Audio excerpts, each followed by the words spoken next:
Hello, everyone, and welcome to this new edition of Men at Arms. This is Remlace, And this is Fiaura, and we're back! and today we're going to be looking at the weapons and armor of the Space Marines. Yes, I know this is a very hotly requested one, so we're going to start things off by looking at tactical dreadnought armor, more commonly known as Terminator armor. Now, Terminator suits have an outer shell of ceramite bonded plates powered by electrically motivated fiber bundles. Plates of heavy plasteel further reinforce the ceramite sections, especially upon the front of the suit. Now, these suits, unlike normal power armor, are fully enclosed with life support. Sorry, like power armor, my mistake, are fully enclosed with life support functions, including an array of sensors, including radiation monitors, biological detectors, and self-diagnostic scanners. It also incorporates many more auxiliary systems than normal power armor, including motion trackers and threat detectors. The armor sensorium, based upon tendril sensors, links directly into the wearer's own awareness. The sensorium allows the wearer to use a vast number of scanners and detectors without conscious thought. And these sensoriums can also be linked together, allowing every squad member to see the exact same view of the battle as his comrades, although generally often it's only the sergeant's suit that will broadcast any picked signals. Now, these suits' armor are also notable for incorporating a teleport helmet in each suit, which allows them to compensate for the lack of maneuverability by teleporting directly into the midst of the enemy. Now, there is also another pattern of Terminator armor called Cataphracti pattern, which is a lot more heavily armored, particularly on the elbow and thigh joints, and even incorporates a shield generator, but it is severely lacking in mobility compared to the standard Indomitus pattern Terminator suits. The Terminator armor is supposed to be the best armor available to Space Marines and completely 100% the pinnacle of Imperial power armor. How do I, as an engineer, feel about this armor? As a person with a third degree black belt, having fought in medieval tournaments as a foot man at arms. Well, I feel like Terminator armor is very good. I mean, don't get me wrong, and please save your rage till the end of the episode. I promise you. Yeah, you write in the comment right now. Stop. There are good points that should be considered about this armor. Yes, it has great protection. It provides excellent angles for impact. But having watched various Space Marine movies and video games, such as Dawn of War 1, 2, 3, the 3 preview builds, and Space Hulk Deathwing, I feel that this thing has a severe problem with mobility.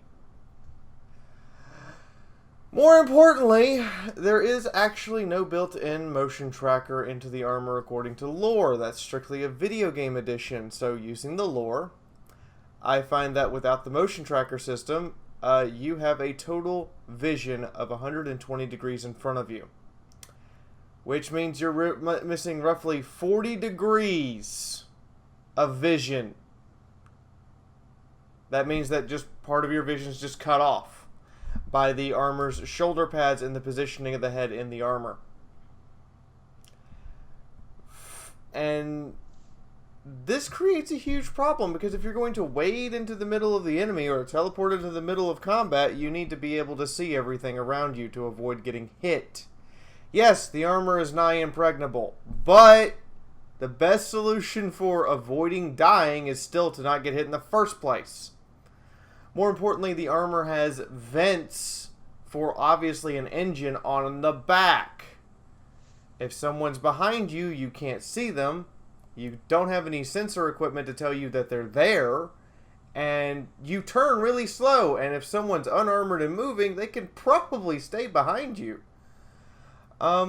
Which makes me understand something very clearly. This armor isn't given to veterans necessarily as an honor.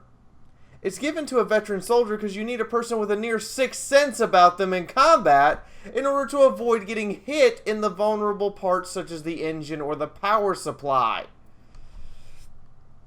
And yes, it literally turns you into a person-sized tank.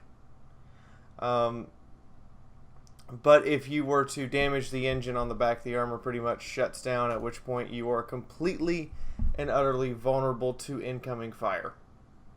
And unlike the normal standard Space Marine power armor, without a power pack, a Space Marine cannot move in Terminator armor at all. Now, the cataphractii pattern provides even more protection, but there's a further issue with vision. You're reduced to 80 degrees of frontal vision, and the head is further restricted from moving. That means that you're almost wearing horse-like blinders and expected to wade into combat like that. That's not a good idea. It's also one of the reasons why cataphractii pattern Terminator armor was eventually phased out in favor of the Indomitus pattern. Fair enough, but it's still... Both of them inhibit mobility and vision is never something you want to inhibit on purpose. No. But they inhibit the ability to see the battlefield around you, and when you're talking about, you literally said they teleport into the middle of the enemy, I think you need to be able to look behind you, and the armor simply refuses to allow the head to turn more than 60 degrees to one side. However, all of this said, that's the weaknesses. The strength of it is the sheer effective durability, which I found out is roughly 442 millimeters of steel versus a kinetic penetrator round. To find all of that out, I took an unarmored Space Marine Scout veteran, who supposedly is the same size as every other Space Marine, and measured his width in comparison to the width of a Terminator. Then multiplied this by an effective armor composition of 4.05, which is the strongest composite armor we currently know of, and came out to the effective thickness of the armor in steel, which I will fully admit would stop a modern 105mm sabot shell or a 180mm anti-tank guided missile. However, a modern MBT cannon would still punch right through it, though when was the last time you really needed tanks to kill infantry from the front? But other than that, it's good solid protection, great angles for deflecting incoming blows and shots, and it's stupidly thick, but... And let's not forget, the Terminators are generally armed with absolutely a wide variety of very dangerous weaponry, which we will get to later on in the episode. Yes, they're usually armed with big, massive assault cannons, power fists, and other super heavy weapons. But, again, I can't see it working. I can see why so many of them get lost according to lore, because something gets behind them and shoots them in the back. And I also want to point out, in regards to Dawn of War 3, a cataphractii pattern Terminator jumping 30 feet into the air, no. No. Just no. Not going to happen. Just no. They can barely, they can't even run. What makes you think they're going to be able to jump like an Olympic athlete? And that's that's my biggest problem with it. They can barely run. One of your primary weapons is a melee weapon, how are you supposed to use it if you can't actually close the distance? Well, that's what the teleport timer compensates for generally. If you teleport behind the enemy, they turn around and get, fist cast in their face. True, but question about the teleporters. How often do you get lost in the warp using them? Too often. Okay, then. It's a necessary risk sometimes, I suppose. So moving on, we're going to look at the standard issue Space Marine power armor. Now, we did cover power armor very briefly in our our Sisters of Battle episode, and there are so many patterns of Space Marine armor it would take just a long time to cover every single one. But the key components of the power armor remain the same, which is the auto sensors, which include communication arrays, audio filters, targeting reticules, the photo lenses that shield Space Marine's eyes from light bursts and produce infrared ultraviolet vision spectrums, respirator Vox grill to amplify the Space Marine's battle cry to deafening volumes, and also contains a respirator to filter out toxins and draw upon an internal oxygen supply, auto-responsive shoulder plates to deflect and absorb incoming blows, a chest piece designed to protect the power cables of the armor, the backpack power unit, a life signs monitor which can also self-regulates painkillers, antitoxins, and combat stims, nutrients reservoir to feed a Space Marine in battle, and reinforced greaves that incorporate gyroscopic stabilizers and power units to magnetize the soles of the boots, allowing Space Marines to walk on metal surfaces even in space. Alrighty then, folks. Are you ready for this one? And I apologise before we continue. I apologise for the flubbing of my words. Oh, you're fine. You're always fine. The Marine Power Armor, considered the best of the best, and for this I will be using the Aquila Power Armor variant, not any of the previous variants, due to the sheer variance of all the armors, and having to measure every single one of those and go over every single one would be insane. The armor provides an amazing amount of protection and is actual power armor. This is not an exoskeleton like what the Inquisition uses.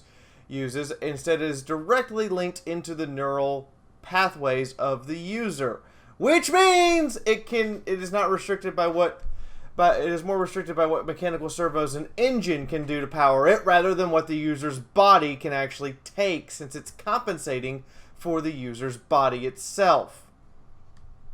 Thanks in part to the Space Marine's Black Carapace implant, which allows them to integrate directly into the damn thing. Exactly. Took the words out of my mouth. Damn you! This is through the use, according to lore of.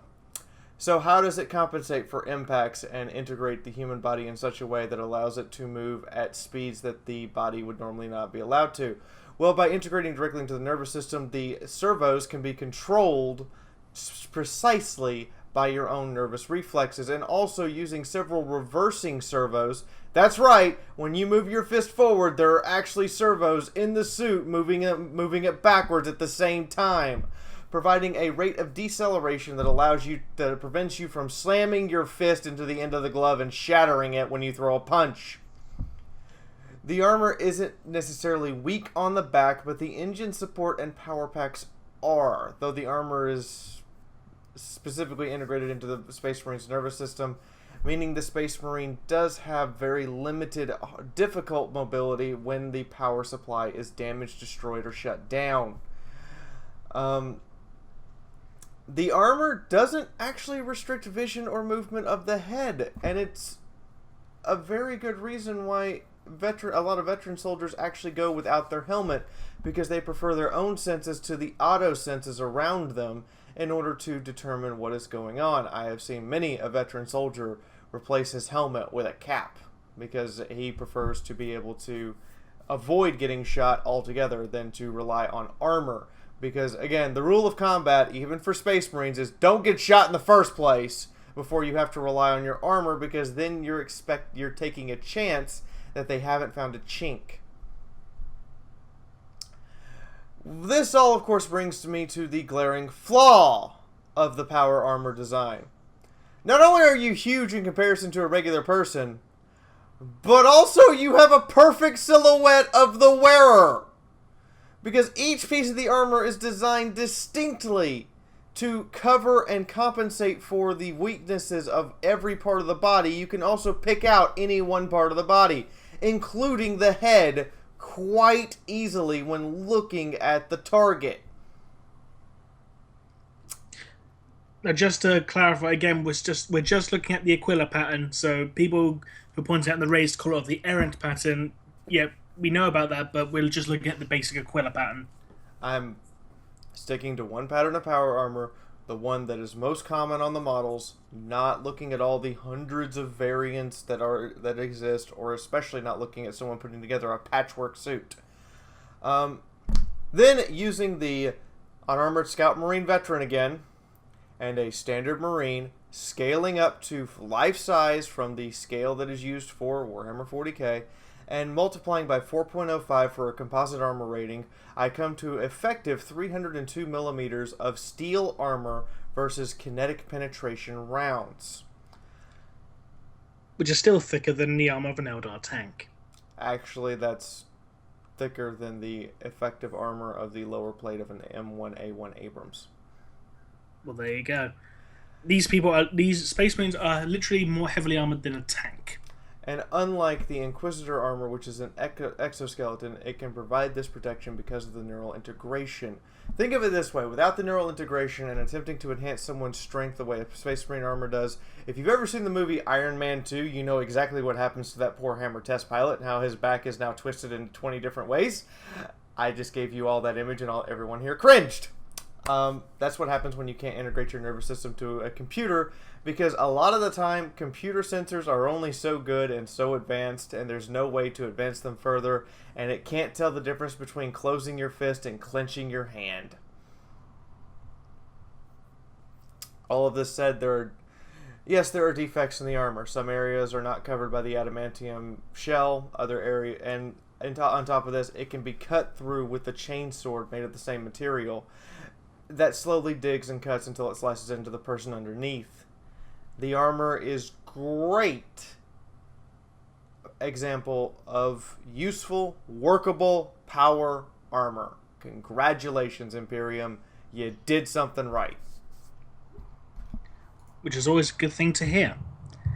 Now, moving away from armor, onto the weaponry.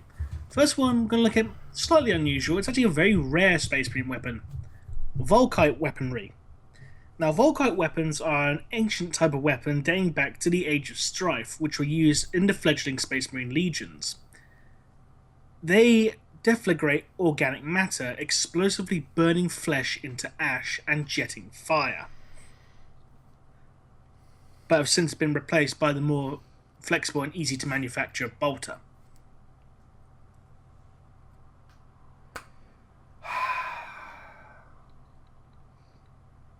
Games Workshop, please, please, please, please, please, please, please, please, please, please, please, please, please, please, please, please, do some research. I'm going to be as nice as humanly possible here and just flat out tell you, no, Volkite weapons cannot exist in physics. And before you rage at me in the comments like you've already been doing for the last 10 minutes, the weapon says it is capable of superheating anything in the path of its thermal microwave subsonic combustion. Okay, you can't have it both ways. You cannot have a thermal death beam made of microwaves that does not dissipate into the air around it. This is the problem with every other energy-based weapon. It doesn't so much do damage for long range as it does at close range, say with the conversion beamer, and I already covered that. But the fact that this beam solely relies on heat and has no physical particle matters to compel around it means it has no pressure. Plasma weapons are still solid matter. They're still projecting a solid plasma stream made up of an element, probably hydrogen. The conversion beamer has solid matter to it that it has converted into the beam. Las guns are lasers, yes, but they actually compress the light photons to create a solid impact as well as the heat damage in order to create the pressure necessary to cut through a target. This is literally like pointing a microwave at someone and expecting it to do something. There's a reason why we don't have microwave stovetops, because microwaves, while not necessarily harmful to the human body, go ahead, you can press your hand against your microwave all day long while it's running. Won't hurt you because you're not inside of the compression chamber. Microwaves and thermal assaults not only require heat, but they also require pressure. The pressure is achieved in the case of a microwave by the enclosed environment. Furthermore, microwaves excite water molecules. If there is no water present in the target, metal often contains, you guessed it, no water. As described when using the technology of Volkite weapons, the metal remains relatively ineffective and you're more than likely going to break your microwave. Please, don't go put forks in the microwave to experiment with this. I really don't want to be responsible for what happens. Without pressure or solid mass to use to create against other solid masses, so they cannot deliver their thermal payload into a focused beam. They would expel out of the gun and go in every direction unilaterally. That includes back at the user in a 360-degree sphere. Much like radio waves, they are not affected by magnetism in a way that controls them, but simply causes them to lose power and cease to exist. Then you can't use a microwave heat weapon and expect it to do damage to your target. This is a purely science fiction object that could never exist in real world physics. And I'm willing to put my name next to that because we did a lot of research to figure out if you could actually weaponize a microwave. Regardless, it's no wonder they replaced him with the bolt gun. So that being said, moving on. Get ready to cast Fist, because we're looking at the Power Fist. A large metal gauntlet surrounded by an energy field that disrupts solid matter. Now, it is very large and slow in combat, so the bearer must be willing to take a few blows before they can strike back. However, the benefits are that it increases the user's strength, much like power armor, and due to the extra power put in by the cybernetics, which allow it to move. The Power Fist, the most iconic symbol of the 40k universe when you want to say, fuck you, fuck your mother, fuck your couch, and fuck the horse you rode in on. And I cast Fist. This weapon, oddly enough, can exist. The Power Fist, working on the principle of massive weight and huge strength augmentation, can exist and function. Here is what is actually happening with a Power Fist. Now I'm going to go over what a power field actually is later, actually on the next object. But when you break open a Power Fist, I would not expect to find a huge chunk of metal. Instead, I would expect to find massive cushioning for recoil compensation and huge amounts of movement assisting servos. This weapon doesn't work on the concept of a sword or even a mace, which rely on weapon skill, striking in the right place, and then applying enough strength in order to cut through the target or to bash underneath the armor. Instead, it works on the principle of raw mass being propelled at stupid speeds straight into someone. What it actually is doing is ramping up the wearer's strength to tighten the power armor and the muscles inside it literally to the point they should break. Hence why the extremely long wind-up time for the wielder and relying on mass and propulsion to deliver the strike. The power field isn't what's going to hurt you, rather than the mass that strikes you. We know that the human body is capable, under adrenaline, of delivering up to 6 times your normal strength in order to move, strike, deliver decisive blows, or get out of the way of danger.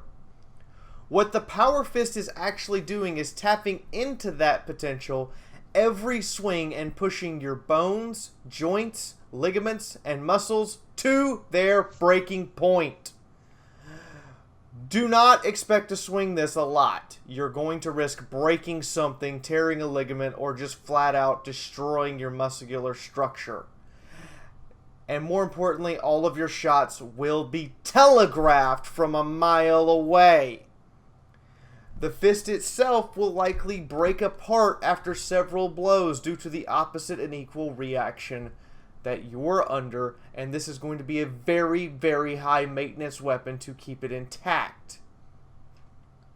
So how do I know all of this? Well, we know Space Marines are 4 times stronger than the normal human, and we know that it's up to 6 times the potential of your muscles in life-threatening circumstances is being used to deliver the force of the punch. We know this because it takes 6 times normal human strength to cut through steel with your bare fingers. And during car accidents, if say your hand is out the window and holding onto the roof, there have been reports of people who gripped onto the roof so hard that their hand came through the roof and into the cabin, with thereby puncturing the steel with raw fingers. So we know exactly how strong the human body is capable of. A heavyweight boxer delivers 771 kilograms per 2.5 centimeters squared, or 1,700 pounds per square inch, every time he throws a haymaker punch.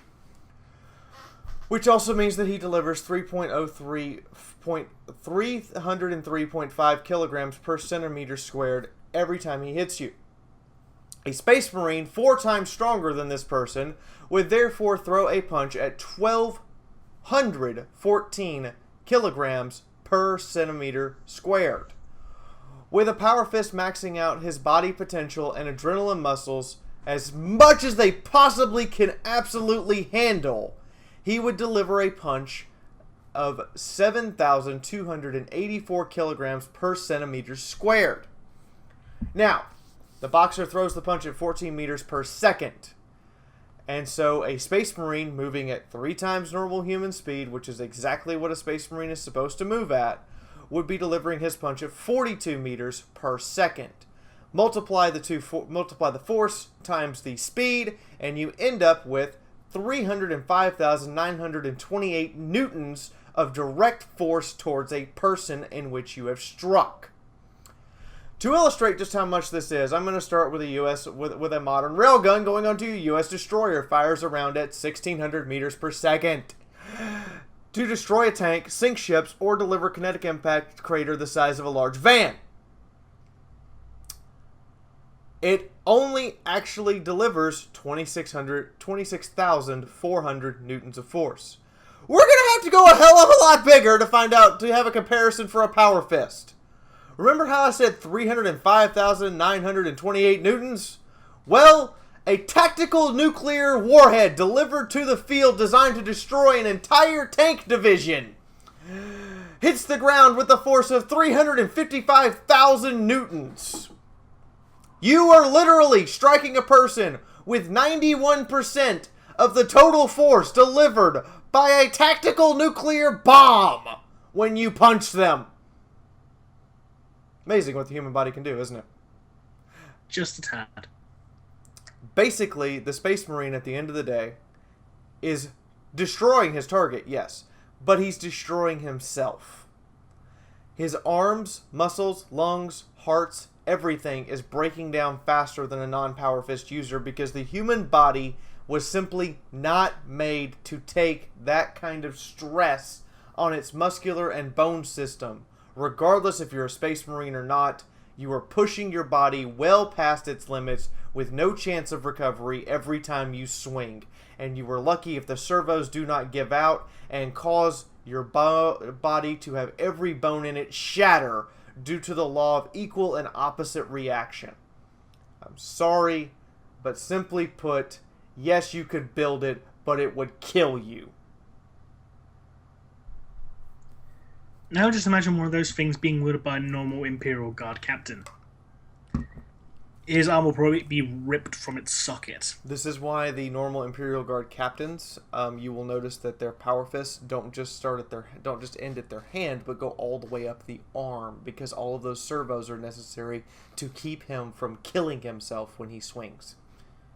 It's more impact compensation than anything, and I'm willing to bet he can only swing a couple times before a tech priest needs to have a look at it.